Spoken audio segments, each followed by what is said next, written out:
ولله الأسماء الحسنى فادعوه بها وذروا الذين يلحدون في أسمائه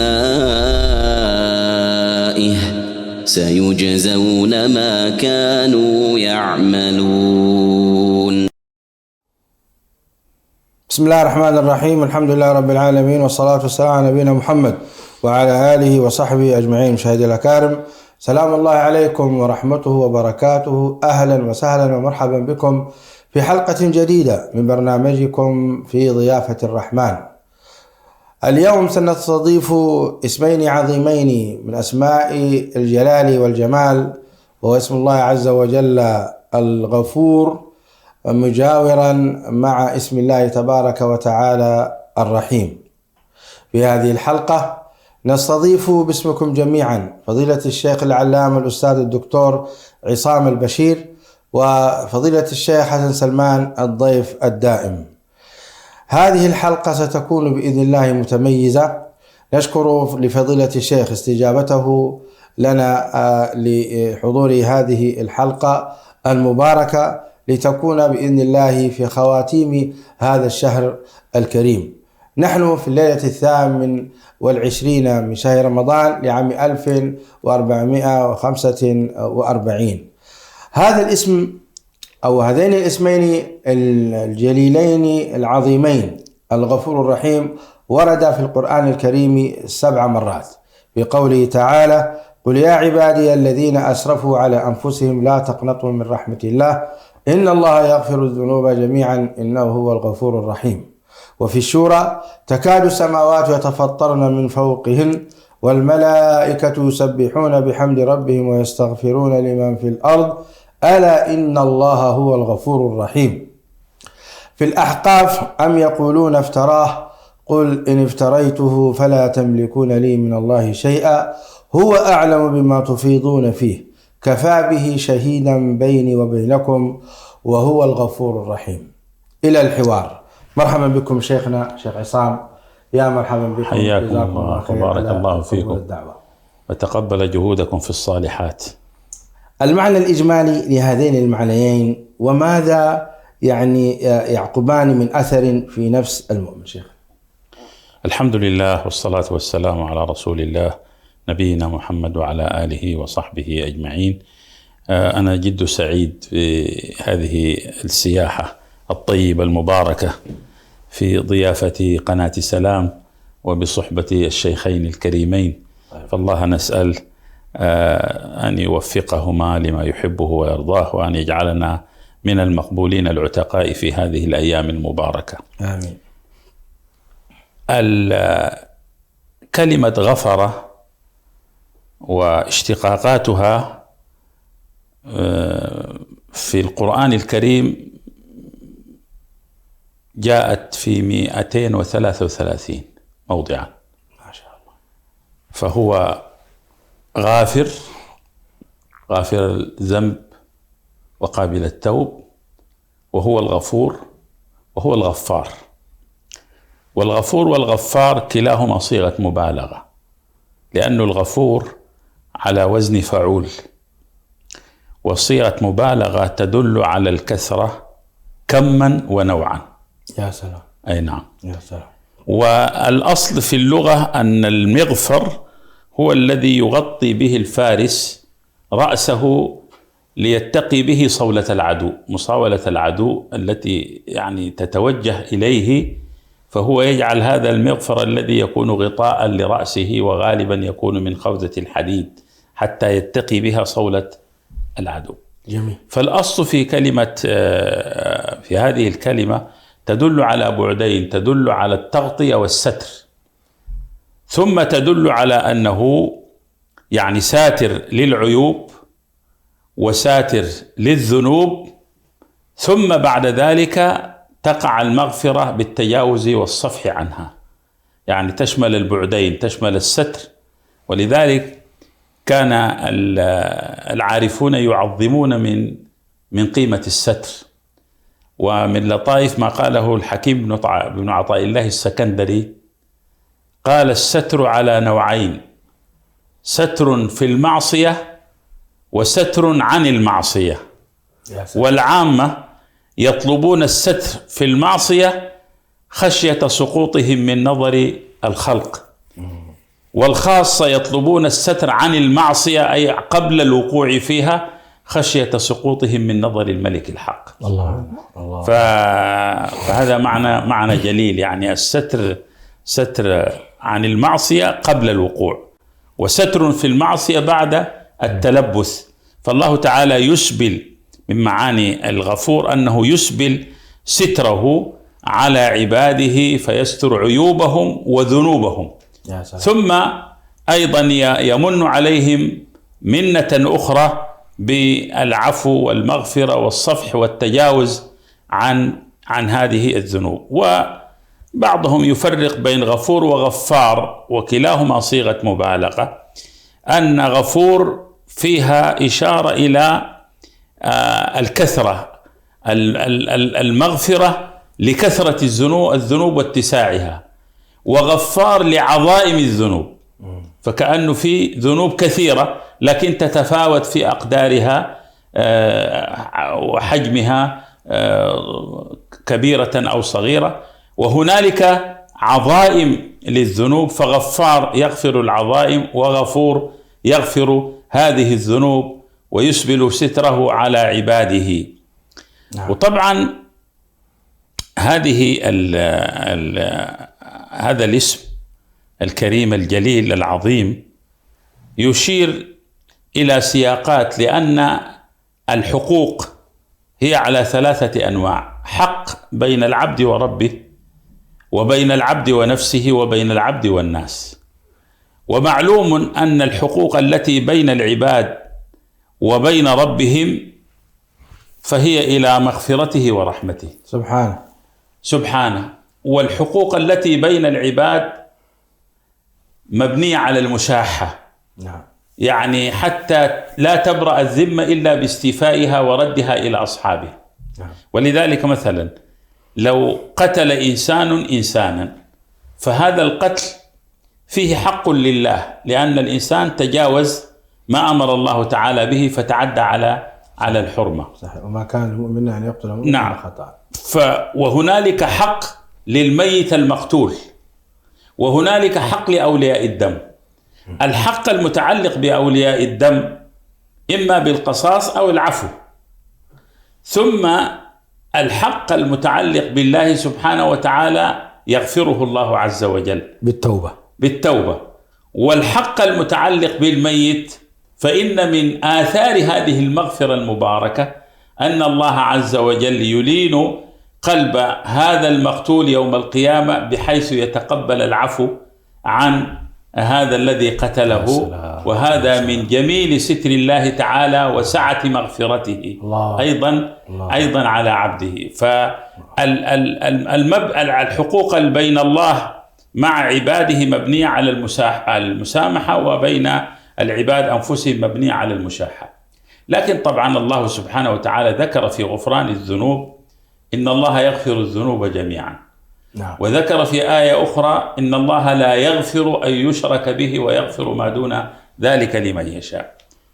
فمغفرته في الذنوب جميعا يمكن للإنسان أن يكون قد تلبث بالشرك ولكن أقلع عنه بتوبة نصوحة، فهذا الغفران يعم جميع ذنوبه لأنه آب إلى باحة الإيمان. يا سلام.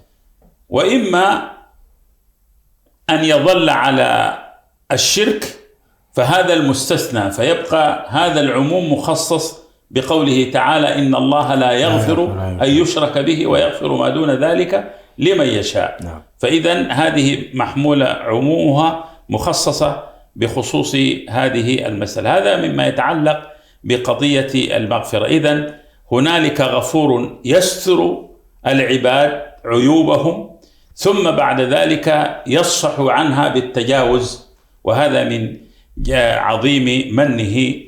اقتران الغفور بالرحمة. الرحيم مأخوذ من الرحمة، والرحمة كلمة مركبة من عنصرين: من رقة وتعطف ومن إحسان. الله تعالى جعل الرقة والتعطف مركوزة في بني الإنسان، وجعل الإحسان إليه. الرقة والتعطف مركوزة في بني الإنسان، وجعل الإحسان مركوزا إليه سبحانه.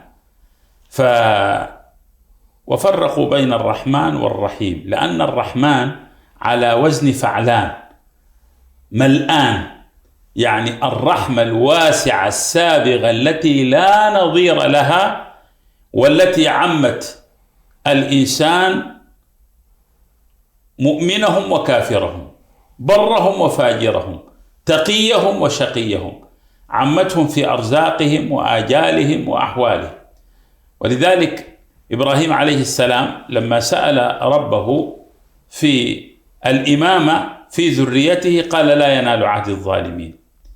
ولما سأل في موضوع الرزق ليكون مخصوصا وارزق أهله من الثمر قال ومن كفر فأمتعه قليلا ثم أضطره إلى عذاب. إذن فهذا الرزق يعم، فهذه الرحمن. أما الرحيم فقالوا خصت بالمؤمنين، فإنه يسبغ جمال رحمته على المؤمنين الذين تلبثوا بالانقياد والطاعة. ولذلك الرحمن اسم اختص الله به نفسه، فلا يصح أن يوصف به أحد من الخلق أو من البشر، لا يقال فلان رحمن. الله تعالى رحمن الدنيا والآخرة رحمهما، لكن للإنسان يقال رحيم. بالمؤمنين رؤوف رحيم، وكان بالمؤمنين رحيما، فالإنسان يقال له رحيم ولكنه لا يقال له رحمن. فهذه الرحمة التي تخص أهل الإيمان، وهي سابغة. الرحمة تعم كذلك الكائنات، ولذلك جاء فبما رحمة من الله لنت لهم ولو كنت فظا غليظ القلب لانفضوا من حولك. فهي رحمة يعني سرت في كل الأحوال، حتى في الحيوان الأعجم والنبات الأخضر والجماد الأصم. إذا قتلتم فأحسنوا القتل وإذا ذبحتم فأحسنوا الذبح وليرح أحدكم ذبيحته، يهيئ لها المضجع وليحد شفرته حتى تكون السكين حادة فلا يطول ألم الذبح. بالنسبة للحيوان يأتي العصفور يوم القيامة يعج إلى ربه ويقول إن عبدك فلان قتلني، يعني قتلني لهوا أو كذا ولم يقتلني منفعة. فالنبي عليه الصلاة والسلام أحرق بعض أصحابه وادي النمل، قال أما إنه لا ينبغي أن يعذب بالنار إلا رب النار. في الحمامة أخذوا ولدها، قال من فجع هذه بولدها ردوا عليها ولدها. فرحمته وسعت كل شيء. فالله تعالى يسبل غفرانه على عباده ثم يفيض عليهم من رحمته التي وسعت كل شيء. فهذا اقتران، دلالة الاقتران بين الغفور وبين الرحيم التي جاءت في سياق آيات كثيرة. جاءت إنه هو الغفور الرحيم بالألف واللام، وجاءت غفور رحيم أيضا بالتنوين. فهذا كله يدل على سعة هذه الرحمة وتمثلاتها في حياة البشر لمن استجابوا لله ولرسوله واستقاموا على طاعته. بارك الله فيكم شيخنا. حديث النبي عليه الصلاة والسلام إن الله يعني خلق 99 100 من الرحمة، وأبقى فحجز عنده 99 وأبقى واحدة يترحم بها الناس. لو تشرح لنا معنى هذا. نعم، يعني هذا الحديث يشير القدسي إلى أن لله تعالى 100 رحمة، والله تعالى كتب في كتاب هو موضوع عنده في العرش أن رحمتي سبقت غضبي. فهذا يشير إلى أن الرحمة التي تتجلى يوم القيامة تكون سابغة في هذه 99. هذه المدخرة للخلق يوم القيامة، وما أوسعها من رحمة. الخوارج جاءوا يمتحنون الإمام الأعظم أبا حنيفة، وهم طبعا يقولون يكفرون بالكبيرة، فجاءوا له بأناس عصاة وجعلوا السيف على رقاب أبي حنيفة في فتواه. فإن أجابهم لمطلوبهم عفوا عنه، وإلا سفكوا دمه. يا الله. فسألهم عن الإمام كان ذكيا، فسألهم عن هؤلاء الناس الذين ترون ارتكبوا من المعاصي وأنهم لا يستحقون رحمة الله تعالى ولا مغفرته. قال: ما شأنهم؟ هل هم من اليهود؟ قالوا: ليس من اليهود. أهم من النصارى؟ قالوا: ليسوا من النصارى. أهم مجوس؟ قالوا: ليس من المجوس. قال: ما شأنهم؟ قالوا: هم مسلمون. قالوا: حكمتم عليهم بإسلامهم، فإذا دخلوا في الإسلام فلا أقول فيهم إلا ما قال الله تعالى حكاية على لسان إبراهيم عليه السلام: إنهن أضللن كثيرا من الناس، فمن تبعني فإنه مني، ومن عصاني فإنك غفور رحيم. الله. وأقول فيهم ما قاله نبي الله عيسى عليه السلام: إن تعذبهم فإنهم عبادك، وإن تغفر لهم فإنك أنت العزيز الحكيم. فأقام عليهم الحجة. فرحمة الله العظمى بهذه 99 تتجلى في سياقاتها الكبرى يوم القيامة. ويبقى هذه الرحمة ما أوسعها، حتى هذه الرحمة التي بها يتراحم الخلائق. قال: حتى إن الدابة لترفع حافرها عن ولدها رحمة به. فهي رحمة سابغة، ولكن الناس يضيقون ما جعل الله تعالى فيه سعة. طيب، ختام الحديث شيخنا مع شخصكم الكريم، جزاكم الله خيرا. كيف نربط يعني اسمين الجليلين العظيمين الغفور الرحيم مع نهاية شهر رمضان المبارك؟ يعني هذا الشهر العظيم الذي تتجلى فيه هذه المعاني وهذه الفيوضات والتجليات والرحمات والبركات الربانية. أولا هنالك مفهوم شائع عند الناس وهو خطأ: أوله مغفرة، وأوسطه رحمة، وآخره عتق من النار. هذا ليس بصحيح كحديث ينسب إلى النبي عليه الصلاة والسلام. فالشهر تتجلى فيه كله المغفرة، ويتجلى فيه كله الرحمة.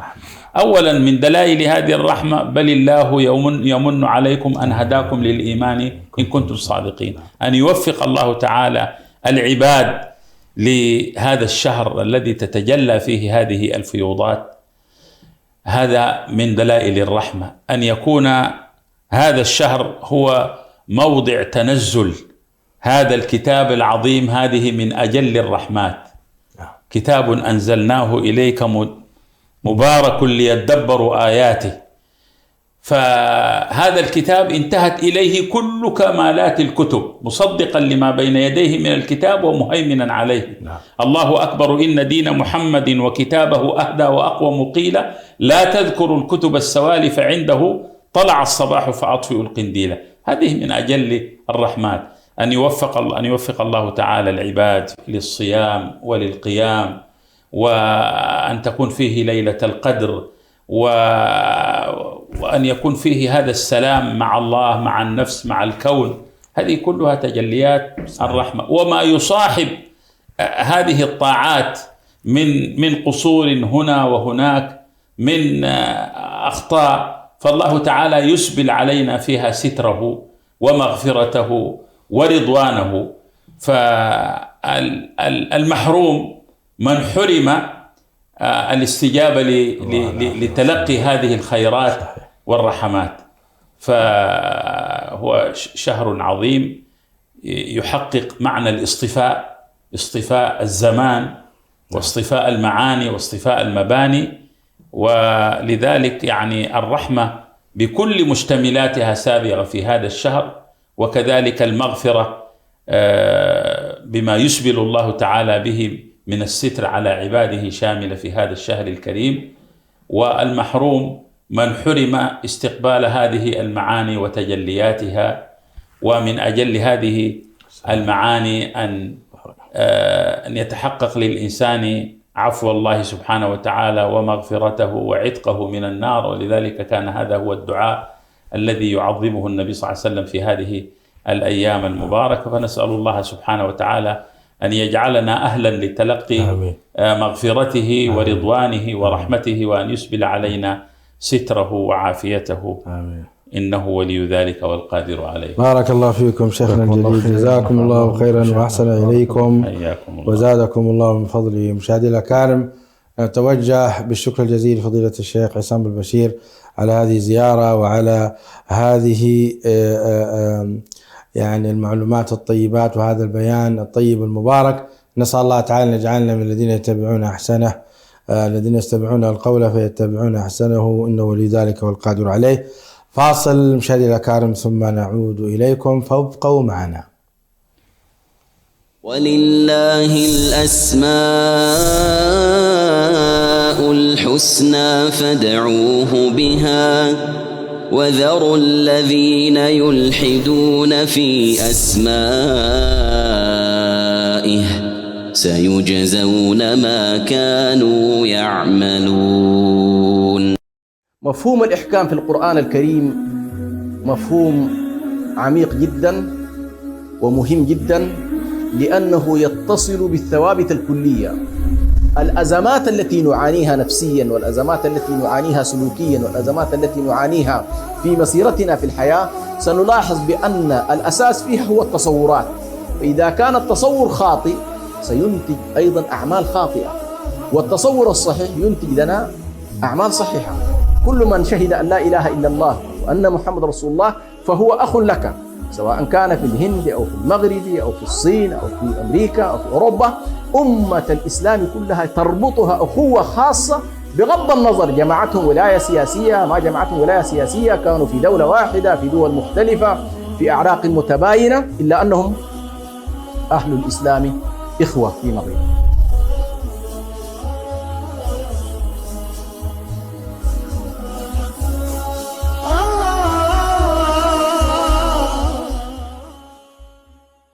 وآتوا اليتامى أموالهم ولا تتبدلوا الخبيث بالطيب. ثم قال الله جل وعلا: ولا تأكلوا أموالهم إلى أموالكم ولقد نعلم أنك يضيق صدرك بما يقولون. يضيق صدره عليه الصلاة والسلام، وهذا من الإيذاء. في ناس في مسجد رسول الله صلى الله عليه وسلم فجار، يقول البر والفاجر. من الفجار اللي ممكن يقصد المنافقين؟ الله ما شاء الله. شايف عمر بن الخطاب رضي الله عنه وأرضاه رجل ملهم. إيش يعني رجل ملهم؟ دائما توقعاته تكون في مكانها، هذا الرجل الملهم. قال الله جل وعلا: أولم يرى الإنسان أنا خلقناه من نطفة فإذا هو خصيم مبين. خصيم مجادل. يجادل من يا إخواني؟ يجادل الله.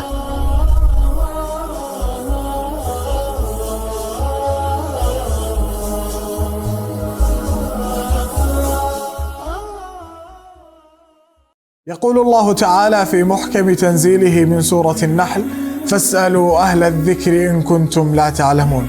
صدق الله العظيم. وعن ابن عباس رضي الله عنهما عن النبي صلى الله عليه وسلم أنه قال: تركت فيكم ما إن تمسكتم فيه لن تضلوا بعدي أبدا، كتاب الله وسنتي، أو كما قال صلى الله عليه وسلم. القرآن الكريم والسنة النبوية هما محض احتياج المرء في كل أموره، في دينه وفي دنياه وحتى في آخرته. فالله سبحانه وتعالى لم يترك لنا شاردة ولا واردة إلا أوضحها لنا في القرآن الكريم أو في السنة النبوية. لكن نحن عامة الناس قد يصعب علينا فهم الآية أو يستشكل علينا معنى الحديث، وهنا يأتي دور العلماء الربانيون الذين هم ورثة الأنبياء، وعلى الهدى لمن استهدى أدلاء.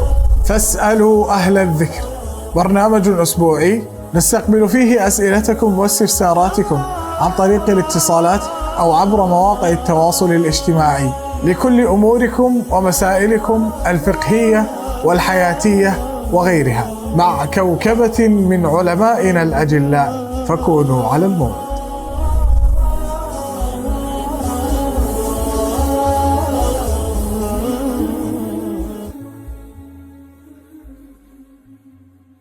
لأنك ركيزة أساسية في بناء المجتمع والأسرة، لأنك صانعة الأجيال، ولأنك مهد التربية ومحضن الأخلاق، تعلمين وتربين الأبناء على الدين والخلق والقيم، ولأنك شريكة التكليف ورمز الخلق العفيف، لأنك المساهم الأكبر في النهوض بأخلاق وقيم المجتمع، فأنت تلدين نصفه وتربين النصف الآخر. لذا نقدم لك هذا البرنامج لنشاركك الحوار والاستكشاف في قضاياك المتنوعة. سنناقش قضايا الصحة النفسية والتحديات المهنية والعلاقات العاطفية والأمومة وغيرها الكثير والكثير، بلغة يحوطها اللين ويحتويها الرفق، امتثالا لنداء حبيبنا المصطفى رفقا بالقوارير. انضموا إلي أنا ندى محمود مع برنامج قوارير في شكله وحلته الجديدة على شبكة سلام الإعلامية.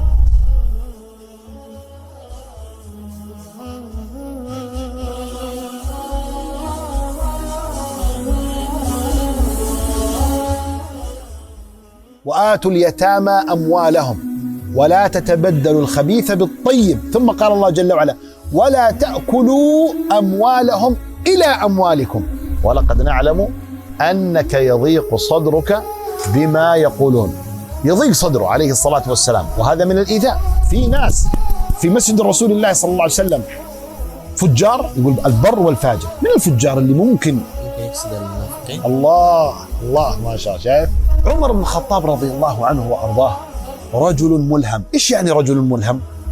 دائما توقعاته تكون في مكانها، هذا الرجل الملهم.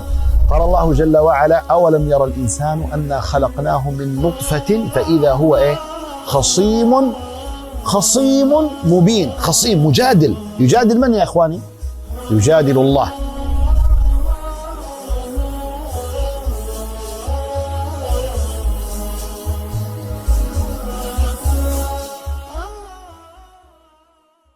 ولله الأسماء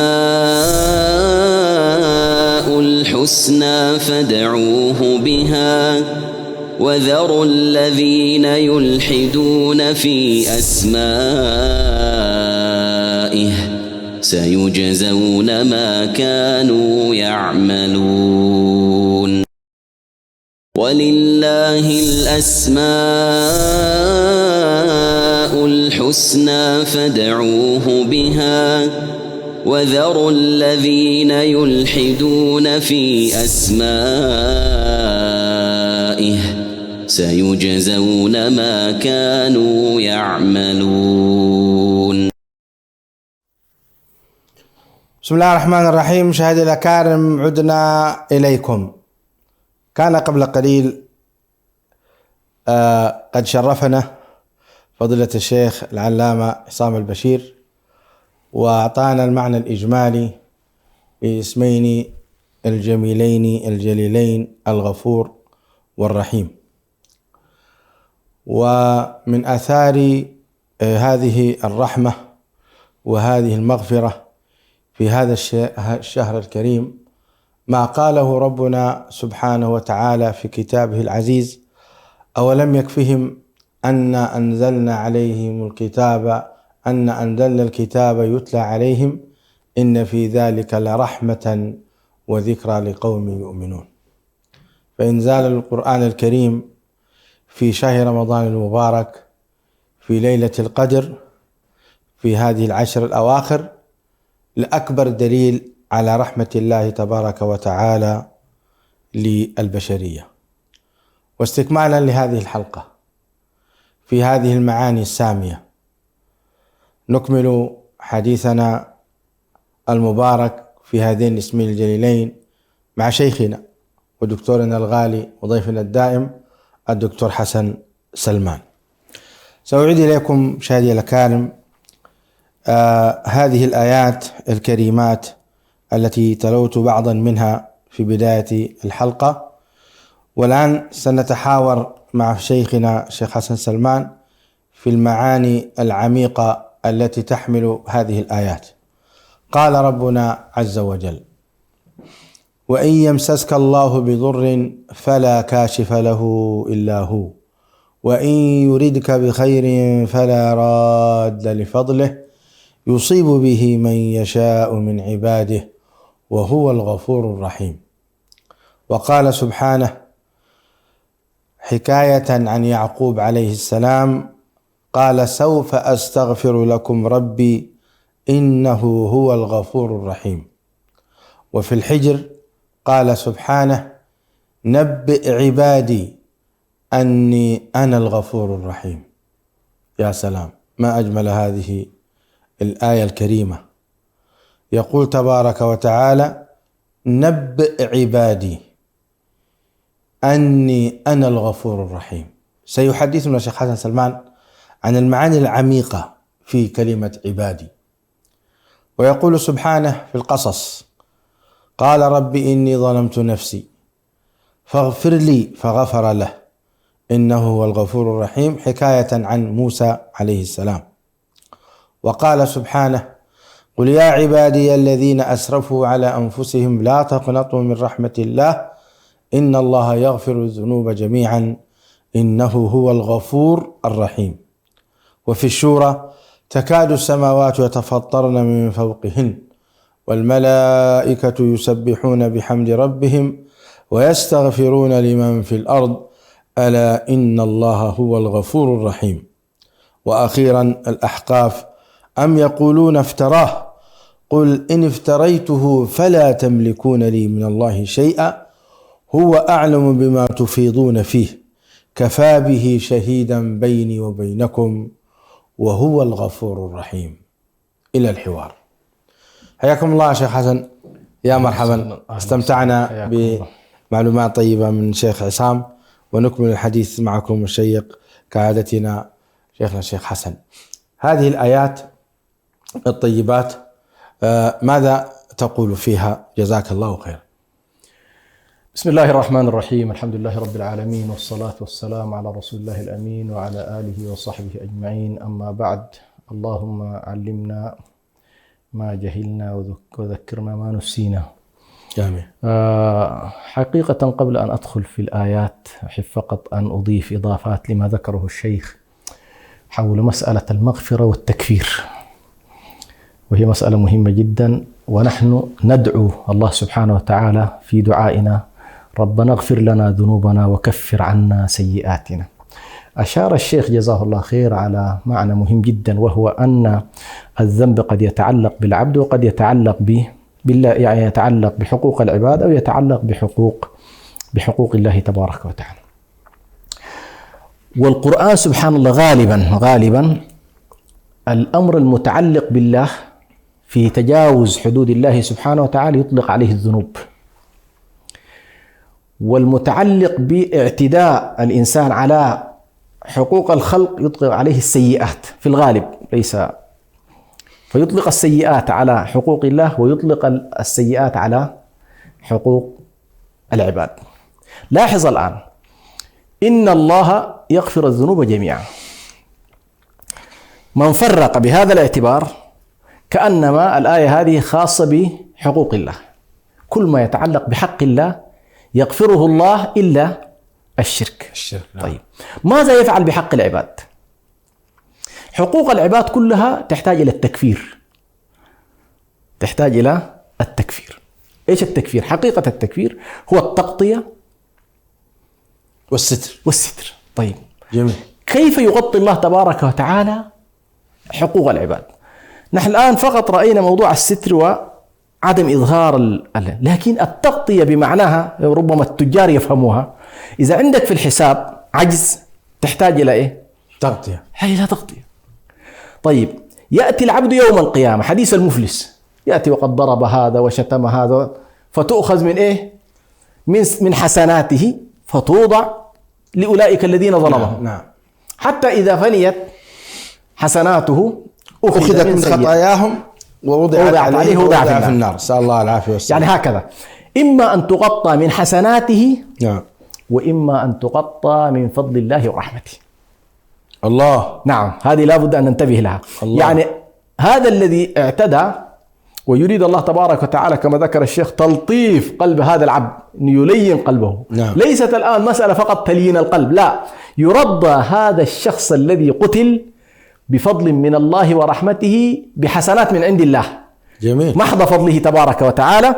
وبالتالي هنا التكفير إما أن يكون من الشخص وإما أن يكون من الله، وتتجلى هنا مسألة إيه؟ الغفور الرحيم. يعني هنا لاحظ الغفور الرحيم أن الله سبحانه وتعالى برحمته على هذا العبد غطى له ولم يدخله النار بسبب هذا الذنب. ولذلك نحن ندعو الله تبارك وتعالى ربنا اغفر لنا ذنوبنا وكفر عنا سيئاتنا. هذا الدعاء مهم جدا. لماذا؟ لأنه يشمل الساحتين، يشمل ساحة الذنوب المتعلقة بالله ويشمل ساحة السيئات المتعلقة بعباد الله تبارك وتعالى. هذا هو الفرق، يعني ربنا اغفر لنا ذنوبنا متعلقة بالله وكفر عنا سيئاتنا متعلقة بالعباد. نعم، متعلقة بعباد الله تبارك. هذه أول ملاحظة مهمة جدا ومتعلقة بالاسمين. الأمر الثاني أحب أن أشير إلى أن الغفور الرحيم من أسماء الجمال وليس من أسماء الجلال. جميل. فالله كونه يغفر، يستر، يغطي، هذه كلها معاني معاني الجمال. صحيح. كونه رحيم معاني الجمال. صحيح. لاحظ سبحان الله هنا الاسمين في كل الآيات التي تلوتها فضيلة الشيخ فيها إما سبق ذنوب ومعاصي أو فيها ترغيب للعباد. يعني مثلا نبئ عبادي أني أنا الغفور الرحيم. نعم.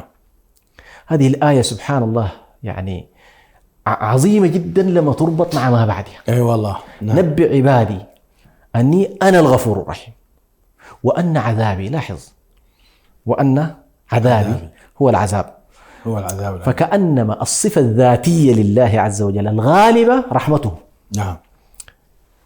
وبالتالي هنا كأنما الله تبارك وتعالى يقول لرسوله صلى الله عليه وسلم أخبرهم أنبئهم أني أنا. لاحظ الآن هنا سبحان الله التأكيد بعد التأكيد. كان يمكن أن تكفي نبئ عبادي أني الغفور الرحيم، أليس كذلك؟ لا أني أنا الغفور الرحيم. أنا هذه معنى زائد، وكما يقولون الزيادة في المعنى زيادة في إيه؟ زيادة في المبنى زيادة في المعنى. فهذا الزيادة في المعنى كأنما الله سبحانه وتعالى يقول بأن رحمتي ومغفرتي مسألة ذاتية وشاملة وعامة، وأن عذابي نسب العذاب إلى من؟ هو نسبه إليه لكن لم يقل أنا، جعل العذاب هو عذابه كأنما يملكه وليس أصل فيه. أحسنت، يملكه الله. أي والله الله. يملكه. أنا الغفور الرحيم، عذابي عذاب شديد. فهذه لماذا كل ذلك؟ الله يتودد لعباده، الله يتقرب إليهم، الله يقول لهم تعالوا عندي عبادي. يا سلام. بأحب الأسماء، أحب الأسماء يقول لنا عبادي. نعم. أيضا في آية الزمر يا عبادي الذين أسرفوا على أنفسهم لا تقنطوا من رحمة الله إن الله يغفر الذنوب جميعا إنه هو الغفور الرحيم. نعم.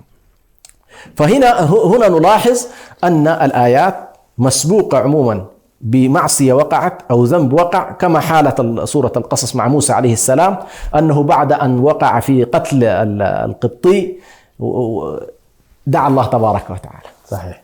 فغفر الله له إنه هو الغفور الرحيم. وهكذا على كل، أو تكون هنالك مثلا مصائب نزلت على الناس وعقوبات دنيوية نزلت على الناس نتيجة إيه؟ نتيجة ذنوبهم ومعاصيهم، فيكون ذلك أيضا نوع من المغفرة برحمة الله تبارك وتعالى حتى لا يعذبهم في الآخرة. طيب هنا أيضا يا شيخ حسن، ألا ترى أن تسخير الله عز وجل الملائكة لعباده نعم يسبحون بحمد ربهم ويستغفرون لمن في الأرض، أن هذه صورة من صور الرحمة؟ ما في شك. انظر سبحان الله أن يسخر الله لك ملائكة يحفظونك من أمر الله ويستغفرون لك. الله. يعني أي حفظ هذا نوع من الحفظ أصلا. هو هنالك حفظ وهنا أيضا حفظ بالمغفرة. لماذا؟ لأن الغفران نوع من أنواع الأمان. وما كان الله ليعذبهم وأنت فيهم وما كان الله وما كان معذبهم وهم يستغفرون. فالاستغفار نوع من أنواع نوع من أنواع الأمان ونوع من أنواع الرحمة. وبالتالي كما تفضلت هؤلاء الملائكة الذين يستغفرون لمن في الأرض، ما أعظمها سبحان الله أن يستغفر لك، طبعا هنا بشرط أن تكون أصلا أنت مستحق للمغفرة، يعني هذا لا بد أيضا يعني أن تكون هنالك استعداد، هنالك حالة نفسية في الإنسان، هنالك إقرار بوجود الله، إقرار بعبوديتك لله سبحانه وتعالى، هنالك خشية من الله. فعندما يكون الإنسان قابل على كل لمغفرة أو لدعاء الملائكة بالاستغفار فإنه ينال ذلك بإذن الله عز وجل. في آية يونس نلمح شيئا عجيبا، قال تعالى: وإن يمسسك الله بضر فلا كاشف له إلا هو. نعم. وإن يردك بخير فلا راد لفضله. نعم. يصيب به من يشاء من عباده وهو الغفور الرحيم. الآن هنا المغفرة والرحمة عطفها الله عز وجل على الحالين. نعم. حالة الضر نعم وحالة الفضل. نعم. ويمسسك الله بضر نعم. ويريدك بخير فلا راد لفضله. نعم. في حالة الخير غفور رحيم، وفي حالة يمسسك بضر غفور رحيم. كيف ذلك؟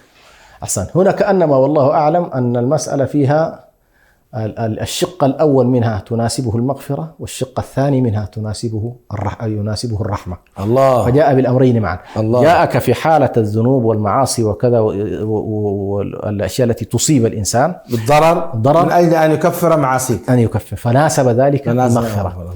الشق الثاني تناسبه الرحمة. وسبحان الله ما أجمل هذا النوع من الختام. كأنما يقول لك والله الحالتين عندنا، حالة كذا وحالة كذا، السراء والضراء. وهذا تماما يوافق كلام النبي صلى الله عليه وسلم: عجبا لأمر أمره كله، أمر المؤمن كله خير، إن أصابته ضراء صبر وإن أصابته سراء شكر. نعم. آية الأحقاف شيخ حسن: أم يقولون افتراه قل إن افتريته فلا تملكون لي من الله شيئا هو أعلم بما تفيضون فيه كفى به شهيدا بيني وبينكم وهو الغفور الرحيم. أين الرابط هنا يا شيخ حسن في المغفرة والرحمة؟ ونبينا الكريم يعني هو يتكلم عن أم يقولون افتراه. قل إن افتريته، نبينا الكريم لا يمكن أن يفتري هذا الكلام. فلا تملكون لي من الله شيئا. وهي الآية التي كنا نتحدث عنها بالأمس بقوله تعالى: أم يقولون افترى على الله كذبا فإن يشاء الله يختم على قلبك ويمحو الله الباطل ويحق الحق بكلماته إنه عليم بذات الصدور. وفي سورة الأحقاف: ولو تقول علينا بعض الأقاويل، سورة الحاقة. نعم. بسورة الحاقة. نعم. ولو تقول علينا بعض الأقاويل لأخذنا منه باليمين ثم لقطعنا منه الوتين فما منكم من أحد عنه حاجزين. آيات تزلزل القلوب حقيقة. وهنا يقول: أم يقولون افتراه قل إن افتريته فلا تملكون لي من الله شيئا كفى به هو أعلم بما تفيضون فيه كفى به شهيدا بيني وبينكم وهو الغفور الرحيم. ما الرابط؟ لعل الله أن يفتح عليك. الله أحسن. حقي هنا لاحظ سبحان الله في معرض المجادلة ومعرض التحاور غالبا الختام بما هو يفتح الآفاق للناس نحو المجيء ونحو الدخول إلى ساحة الحوار وساحة الحق هو الذي يناسبها في الختام. فلو أنه هنا أتى بما فيه العزة وما فيه الجبروت وما فيه القهر وكذا قد لا يناسب الحوار. كأنما كتلك الآية التي يقول: وإنا أو إياكم لعلى هدى أو في ضلال. لاحظ هنا هو يدرك تماما أنه هو على هدى، لكن منطق المجادلة والحوار يقتضي أن يقول لهم: نحن وأنتم في ساحة التحاور، في ساحة التحاور نحن وأنتم سواء.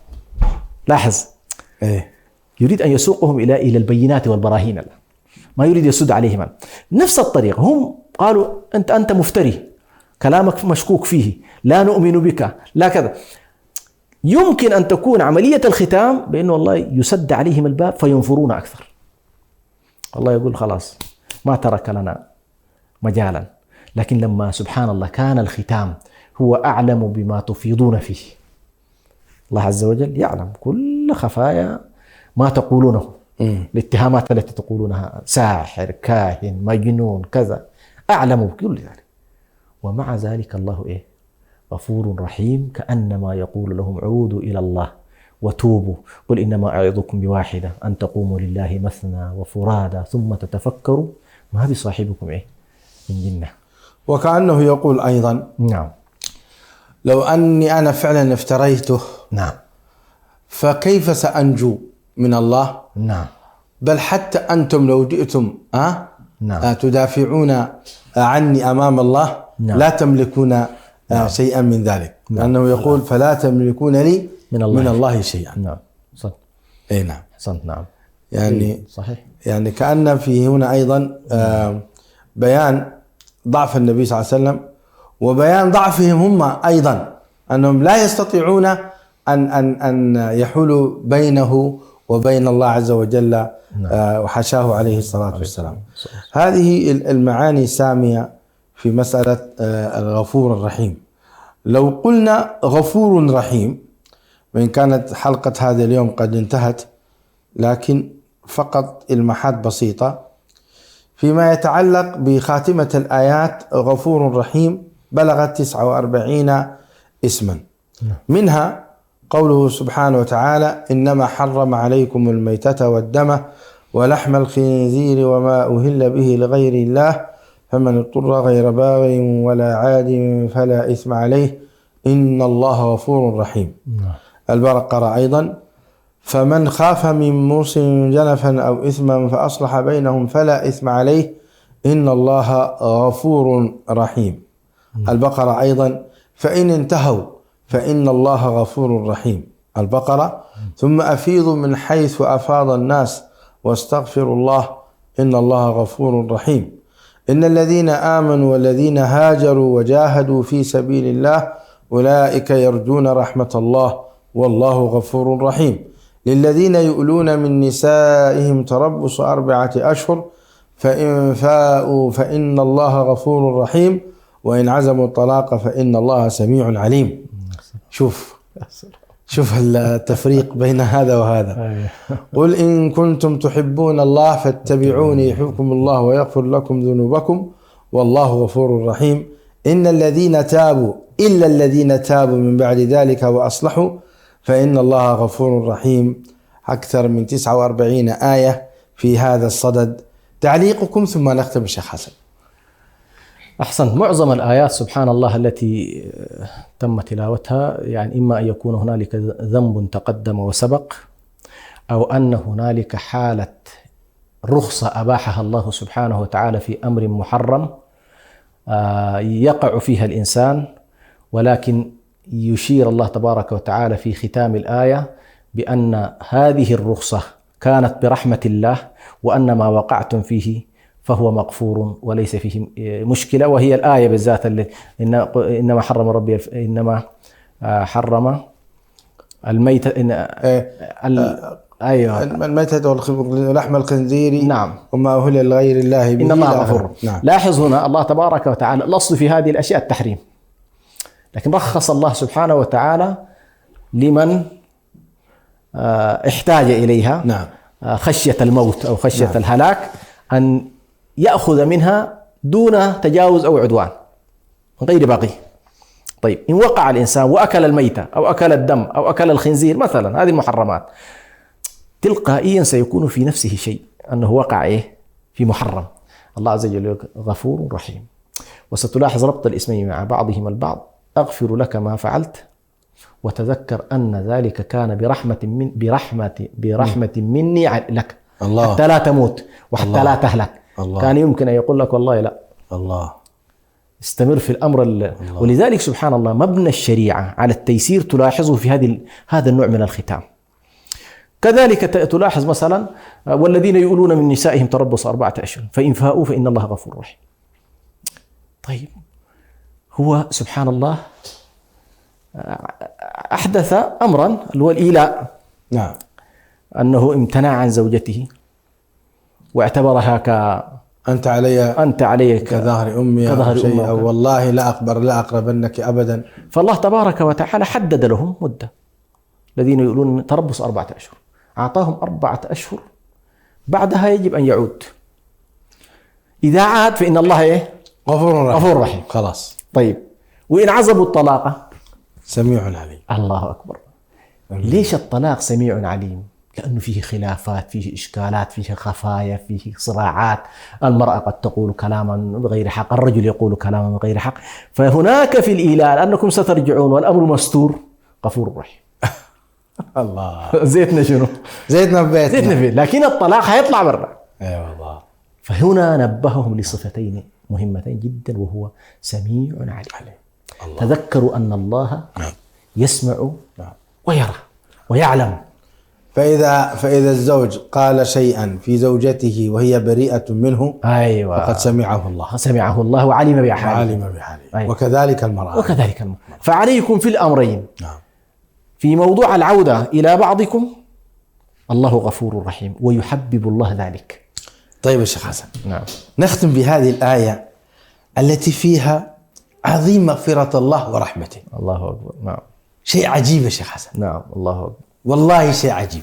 انظر، يقول تبارك وتعالى: إنما جزاء الذين يحاربون الله ورسوله نعم ويسعون في الأرض فسادا أن يقتلوا أو يصلبوا أو تقطع أيديهم وأرجلهم من خلاف أو ينفوا من الأرض، ذلك لهم خزي في الدنيا ولهم في الآخرة عذاب عظيم، إلا الذين تابوا من قبل أن تقدروا عليهم فاعلموا أن الله غفور رحيم. يا الله.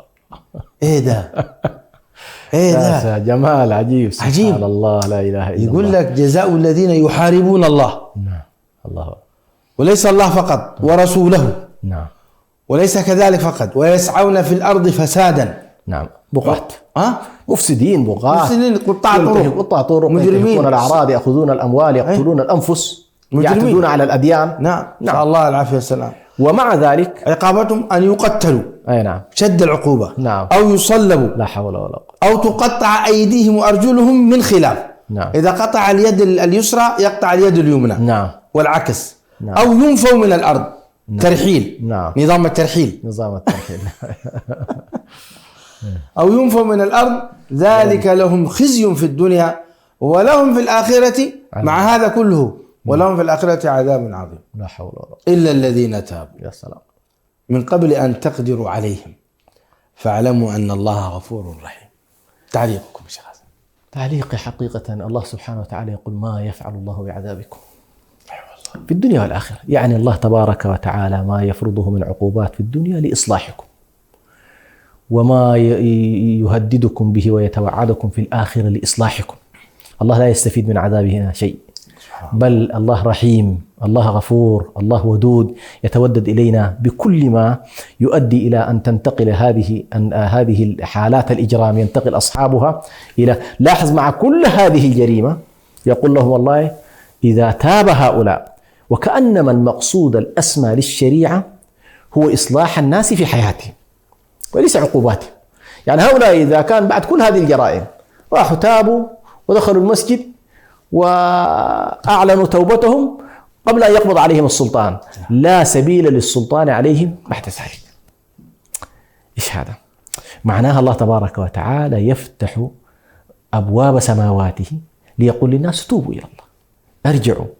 ولذلك النبي صلى الله عليه وسلم كثيرا ما جاءه بعض الأعراب وهم يستعظمون ذنوبهم، فالله عز وجل هنا في الغفور الرحيم يقول لك يا أخي مهما كان الذنب عظيما، إذا أصلحت ما بينك وبين الله وقصدت الإصلاح فيما يستقبل من أيامك غفرنا لك.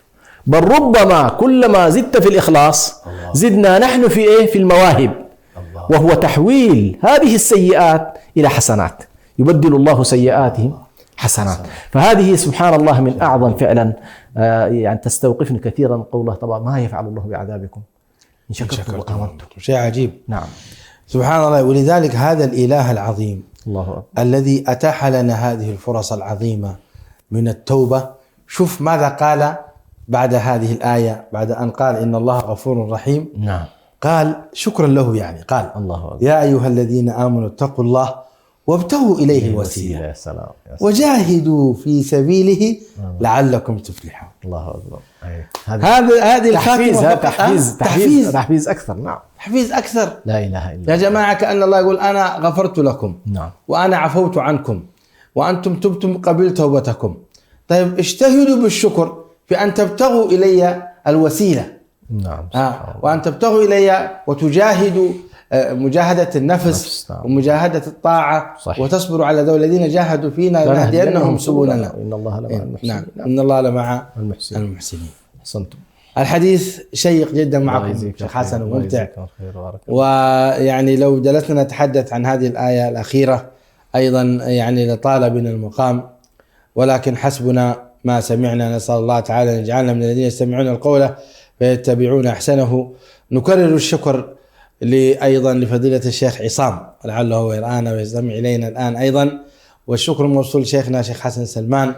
كذلك نشكركم مشاهدي الأكارم ومشاهدات الكريمات على حسن المتابعة، وإن ننسى فلا ننسى الكنترول. نسأل الله تبارك وتعالى أن يرحمنا برحمته الواسعة، وأن يغفر لنا لهذين الاسمين الطيبين الجميلين اللذين تحدثنا عنهما، إنه ولي ذلك والقادر عليه. اللهم اعتق رقابنا من النار، اللهم إنك عفو تحب العفو فاعف عنا. والسلام عليكم ورحمة الله وبركاته. ولله الأسماء الحسنى فادعوه بها وذروا الذين يلحدون في أسمائه سيجزون ما كانوا يعملون.